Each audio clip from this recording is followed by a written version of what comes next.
예, 할리 로드킹 2014년식 제네레이터 코일 트러블을 해결하기 위해서 지금 이제 작업을 하기 전입니다. 하기 전인데, 일단은 고객분께서 이제 처음에 이제 배터리가 이제 충전이 좀 안 되니까 레귤레이터가 나간 줄 알고 레귤레이터를 직접 구입을 하셔서 교체를 하셨는데도 충전이 안 되는 거죠.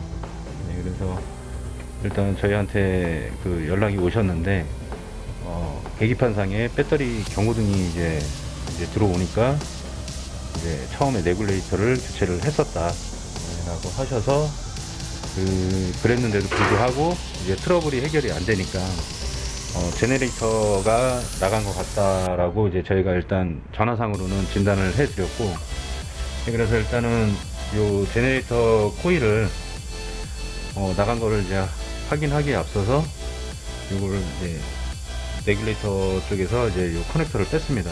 빼갖고 여기에 보면은 이제 핀이 3개가 있는데, 여기에 이제 어디를 대도 이제 요 엔진 차체랑 어스가 나면 안 되거든요. 그래서 도통 테스트를 해보면 도통이 돼버립니다. 이 도통이 돼버리면은 안 되거든요. 그러면 안에 코일이 탔다라는 얘기죠.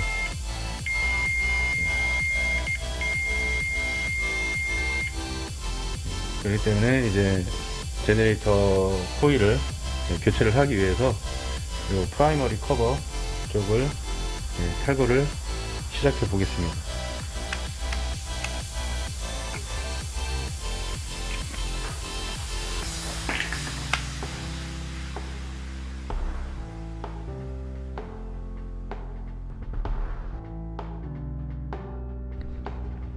이제 요 프라이머리 커버를 일단 탈거를 했습니다. 탈거를 했는데, 이제 프라이머리 커버 이제 탈거를 하기 위해서 이제 그 프라이머리 오일을 이제 드레인 시켜 주는데, 벌써 이 제네레이터 요 코일이 문제가 있는 차들은 요 프라이머리 오일을 빼낼 때 그 약간 그 배선 탄 냄새 있잖아요.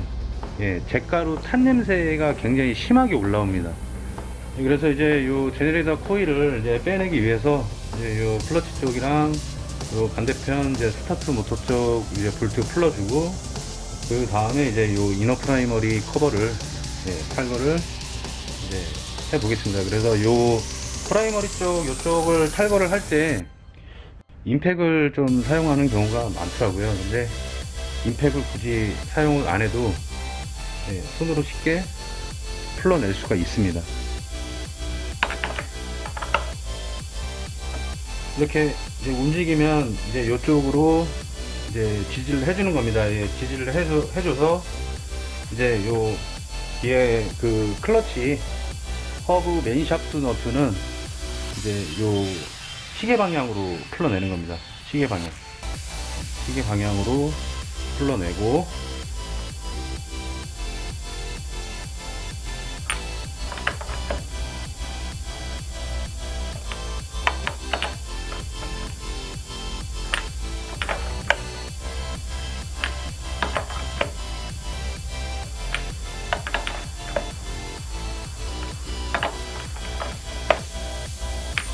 적당히 이제 몇 바퀴 풀어주고요.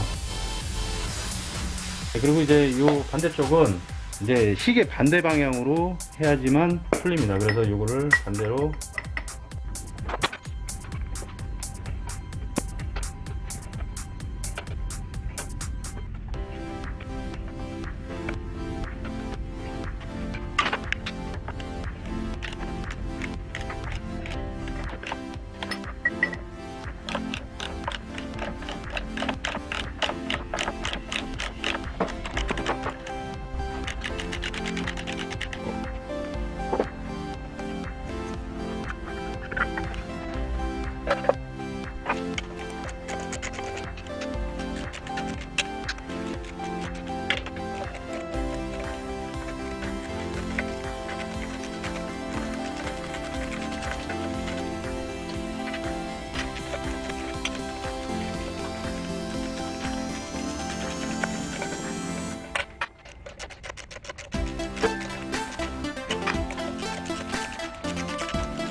다 탈거를 했는데요. 예상했던 대로 요 제네레이터 코일이 탔습니다. 타갖고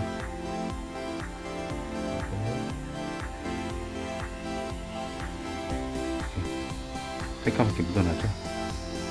예.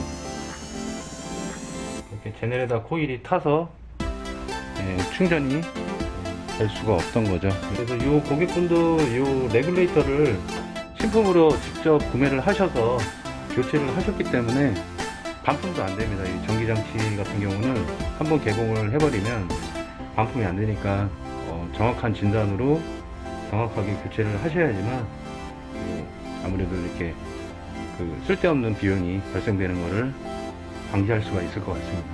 그래서 이 제네레이터 코일은 지금 할리가 이제 그 4월달 지금 할인 행사 기간이라서 생각보다 금액도 뭐 좀 저렴하게 교체를 하실 수가 있을 것 같습니다. 그래서 신품으로 다 준비를 해서 이제 이 안에 들어가는 가시게트하고 이런 것들 다 교체를 하기로 하고요.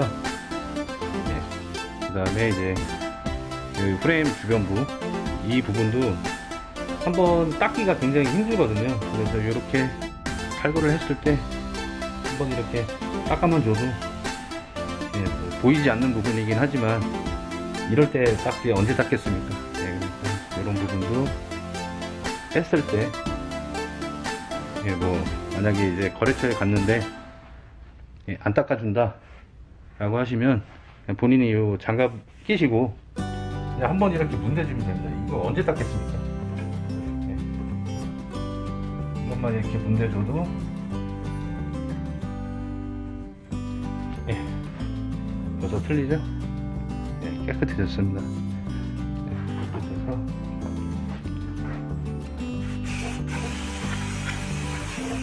이 안쪽에 이런 부분도 뜯은 김에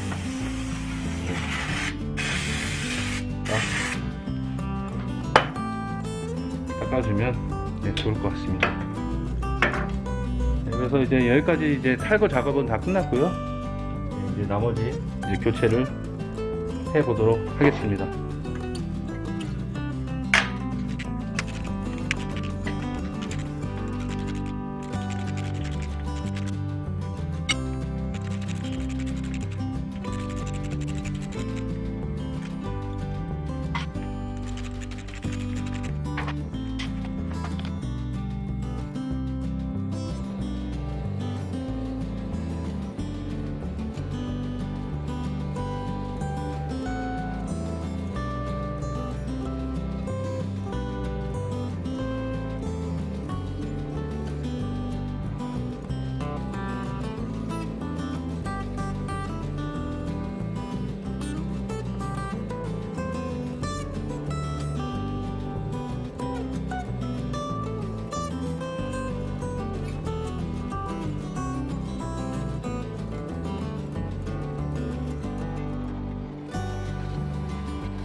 이제 세척을 마쳤습니다. 세척을 마쳐서 이제 안쪽도 한번 봐보고요.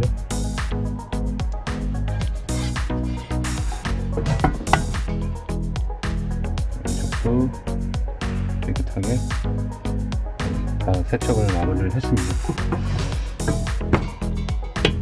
이 세척을 하면서 이쪽에 그 오일실은 이 신품으로 교체를 해드릴 겁니다. 왜 그러냐면 이제 요 부품대가 그렇게 비싸지 않은 요 부품 때문에 요 이너 프라이머리를 이제 추후에 여기서 이제 오일이 뭐 새로 나오는 경우도 종종 있거든요. 그렇게 되면은 이제 요 부품을 교체를 안 했을 경우 추후에 이제 또 프라이머리 쪽을 탈거를 해야 되기 때문에 요 부품들은 가급적이면 무조건 교환을 해주시는 게 좋습니다.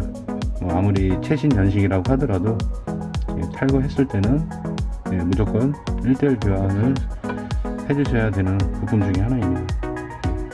이쪽 부분에 가스켓도 마찬가지고요. 네.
자, 이제 제네레이터 코일을 일단 조립을 했습니다. 조립을 한 다음에 그 다음에도 이제 한번 확인차 이제 도통이 되는지, 혹시나 제품에 불량이 있는 건 아닌지, 요 조립을 하면서 혹시 모를 실수를 한 거는 없는지 이걸 확인을 꼭 한번 해주시고, 그 다음에 이너 프라이머리를 조립을 해주시는 게 좋습니다. 조립했다가 나중에 또 문제가 생기면 또 다시 뜯어야 되기 때문에, 그래서 일단 도통 테스트를 다시 한번 해보고, 그래서 일단 여기를 한번 찍어봅니다. 찍어보면 하나가 없죠. 그래서 이걸 확인을 꼭 하고, 그 다음에 이제 나머지 부품을 조립을 하는 게 가장 현명한 방법입니다. 자, 이제 요 확인 절차는 끝났고요. 이제 나머지 이제 조립을 해 보겠습니다.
자, 이제 요 제네레이터 코일 관련해서 이제 모든 부품을 다 이제 조립을 마무리를 했습니다.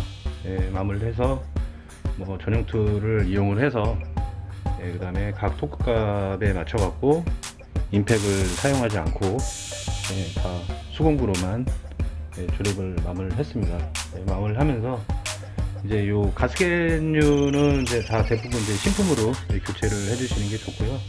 예, 그 다음에 요 기어 시프트 레버 예, 요쪽 부분에도 꼭 빠뜨리지 마시고 윤활을 꼭 해주셔야 됩니다. 예, 윤활을 해주셔야 예, 부드러운 기어 시프팅을 예, 기대하실 수가 있겠고요.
자, 이제 모든 작업을 다 마치고요. 네, 이제 마지막 배터리 전압만 한번 확인을 해보고 이제 마무리 하겠습니다.